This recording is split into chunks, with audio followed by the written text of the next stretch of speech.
আজকে হলো 29 তারিখ। আর এখন রাত 12টা 5 হয়ে গেছে, তো এখন 30 তারিখ হয়ে গেছে। এই সব জায়গায় পুজোর মহল। আর আমি বাঙালি হয়েও বাঙালির সেরা উৎসব যেটা দুর্গাপুজো, সেই দুর্গাপুজোতেও বাড়ি যেতে পারিনি, মানে এত খারাপ আমাদের নসিব।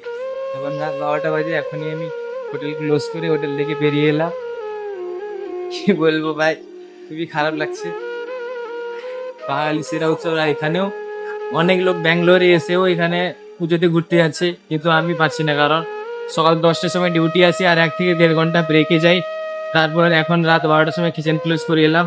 আবার কালকে যাবো, আবার কাল আবার সকালে 10টার সময় ডিউটি আছে। খুবই খারাপ লাগছে। বাঙালি সেরা উৎসব দুর্গা পুজো উৎসব, সেটাতে আমি এনজয় করতে পারছি না, সেটাতেও যেতে পারছি না বাড়িতে। গত 2 বছর যে যাইনি, আর এটা হলো 3 নম্বর বছর, এটাতেও যেতে পারতাম। তাই পুরো লাইফের পুরো ওয়ার্ড লেগে গেছে, পুরো ওয়ার্ড লেগে গেছে।